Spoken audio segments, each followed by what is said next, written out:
এরপর আসি ইনটেক বা ফুড হ্যাবিটস। দেখুন, আমাদের শরীরে যা যা কাজগুলো হয়, মানে শারীরবৃত্তীয় যে সমস্ত প্রসেস গুলো হয়, বা ধরুন আমাদের যে আউটকাম পাই, সেটা কমপ্লিটলি ডিপেন্ড করে ইনটেকের উপর, অর্থাৎ কি শরীরকে কিরকম লেভেল অফ ইনটেক দিচ্ছি, সেই অনুযায়ী এক্সট্রাক্ট বা আউটকামটা আমরা পাবো। সো এই ইনটেকের মধ্যে সব থেকে ইম্পর্টেন্ট রোল যেটা প্লে করে, that is your food habits. Food habits plays around 70 to 80% role, while others activities বা অন্যান্য কিছু এইগুলো যেখানে 20% রোল প্লে করে, 30 to 20%। তো এবারে এই ফুড হ্যাবিটটা আমাদের জন্য খুব জরুরি। দেখুন, ফুড হ্যাবিটসে আলাদা করে কোনো রকেট সায়েন্স, কোনো আলাদা ক্যালকুলেশন কিচ্ছু নেই। ক্যালোরি ইনটেক, কত অ্যামাউন্ট অফ ক্যালোরি ইনটেক, এসব কিচ্ছু চিন্তা ভাবনা করারই দরকার নেই।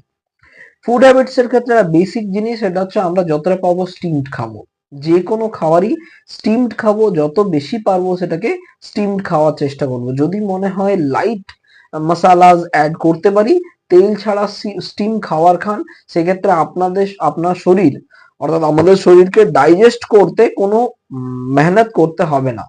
আর খাবারটা আমরা কখনোই দাঁড়িয়ে বা দৌড়ে চলতে চলতে খাবো না। এগুলো খুব ইম্পর্টেন্ট। শরীরকে যেভাবে ইনটেক দেবেন, দেখুন কি ইনটেক দিচ্ছেন, দ্যাট ইজ অলসো ইম্পর্টেন্ট। তার সাথে কিভাবে সেই ইনটেক গুলো দিচ্ছেন সেটাও ইম্পর্টেন্ট। খাওয়ার সময় নিজেকে সময় দিন, কারণ this is all about N investment.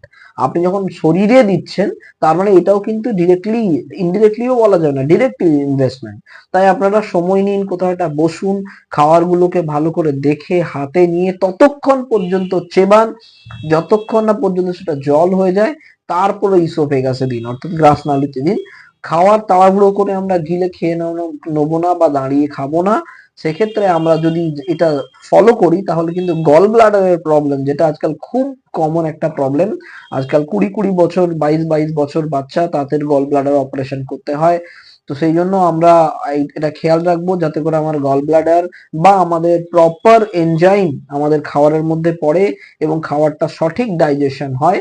সেই জন্য আমরা যখন খাবার খাবো তখন বসে খাবো এবং খাবারগুলো ভালো করে চিবিয়ে খাবো। এগুলো খুব ইম্পর্টেন্ট।